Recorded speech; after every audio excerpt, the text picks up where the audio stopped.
Yo, what's up everyone? Welcome back to the channel. In today's video I'm going to show you how to make basses in the style of break Dillinger, old schooly kind of hard noise style bass. Let's have a listen to the sound we're going to be making in the video today. Here we go.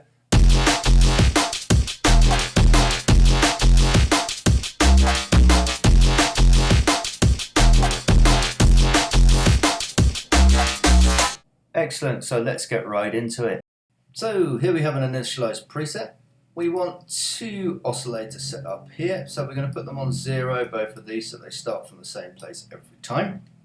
Oscillator 2 is going to be FM'd from oscillator 1, so this is going to be our carrier. Oscillator 2, so we're going to turn this one down. We're also going to change the pitch, so we're going to hold shift and we're just going to scroll up 4 so that we go up 4 octaves. Next thing we want to do is change the wavetables. So we're going to use the water razor one, the very last one here that's on the list. We're going to do the same for both of these. Now in Vital, over on the right here, you have your wavetable positions. Okay, these are our wavetable positions. What we're going to do is we're going to move this one up to about 80, something around there. That will do. Excellent. Now we want to turn on the white noise as well, so we're going to have white noise, we're going to turn this down. All these things are going to be controlled by an LFO, so let's set up our LFO, put LFO on 1/1. We're going to drag this one over here, we're going to make a little shark fin, so we're going to do something along the lines of this, just to get a kind of stabby sound. We're going to put it on envelope to do that. So in envelope mode, this means that this will just play once, and you'll get a sort of stabby sound. So let's have a listen to what it sounds like at the moment. It's probably sound horrible. That's what we got so far. So this water razor, as you can see, it's quite a good sound for like dubstep or for jump up, if you're making those kind of sounds. I will be doing some videos in the near future about how to make jump up basses and sounds as well. So this is one wavetable you could use to create some cool jump up sort of basses and sounds. As you can hear straight away, you've got that kind of vibe. So moving away from that though, let's concentrate on this sound. So now we've got this kind of shark fin set up, we can start to control like a few things with it. So let's use it. So let's have about there somewhere, I'd say we'll do.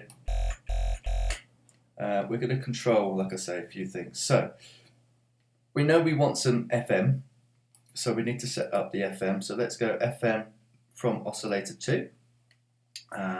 Let's turn that on here, so let's have that here, and we're going to have it going about around there somewhere, will do. Okay, the next thing we want to do is we want to add some effects to the tab here, so let's just go to smear. We're going to put a smear on both of these. We're going to have them on 0 like this, and we're going to control them to go in with the modulation from the LFO 1. So we're going to do it 100%, both of these.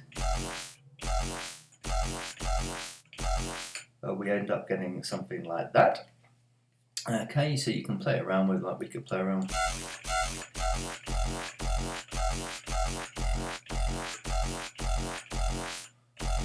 Around there somewhere, sounds cool. We also want the white noise to come in a bit, so let's just put that on there as well. Let's have that come in and around here.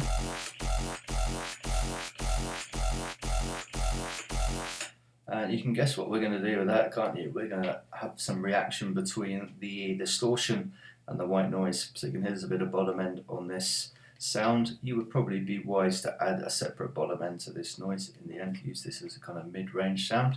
But just for the purpose of this video, we're going to concentrate on the one preset. I would normally recommend having your low end separately.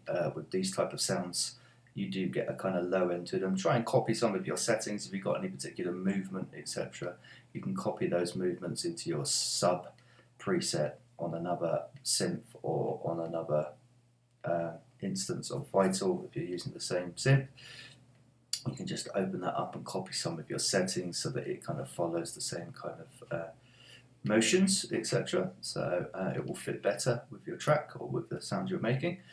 So now we've got these things set up here. We also want to have a filter switched on, so we're going to turn down the resonance in filter. We're going to make sure that this is going to filter 1. This is actually going to go to filter 2, this one. So this is going through here, I'm going to just turn it up a little bit, and I'm also going to add a bit of drive. You can hear that really brings out the top end. If I bring this here and we connect it to filter 1, and we turn the resonance down and we turn the drive up as well to about here, you can hear that gets rid of the top end. So what we're going to have with this sound here is we're going to have it controlling like the top end movement here. So what we're going to do in order to do that is we're going to first of all set up a macro to this one here. So we're going to have the macro going all the way there, and let's have it around here somewhere. Okay, the next thing I want to do is I'm just going to turn on the key tracking as well. And I'm going to do the same with this one here. There we go.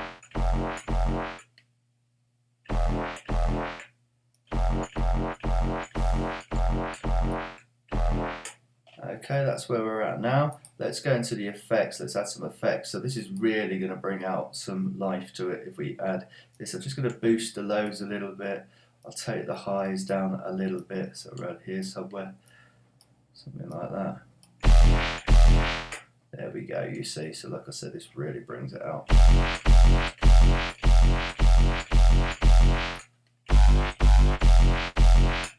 Okay, if we add the distortion now, then we should get a nice reaction between the white noise and the low end of this. Let's add a little bit of a click to it. So let's add a little bit of...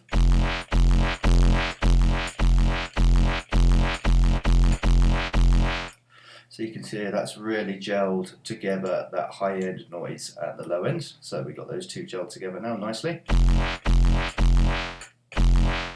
Okay, so to fine tune this sound, we can do a couple of things. I'm just going to add, also on here, I'm going to add a formant, and I'm going to turn this down for now. Okay.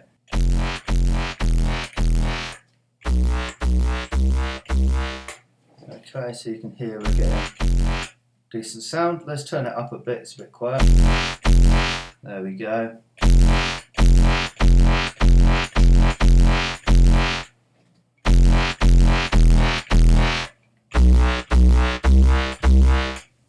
There was a bit more reverb on the other one, which we haven't added here, so we could add a bit of reverb onto this one. You could hear there was a bit of reverb going on in the other one, so if we turn this down here, about 250, something like that. We could turn the time down a bit.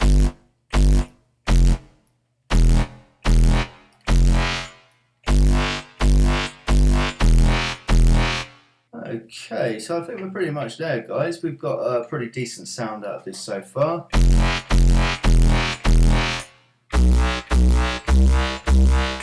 Okay, so that's what we ended up with. We got to there. If you recognise the kind of Dillinger break, hard noise style sound there, as I just played. Let's have a listen to it over the drums. I've played a slightly different pattern, so it's not exactly the same as the hard noise version, but similar kind of idea. So let's have a listen to it in context over that and see where we got to.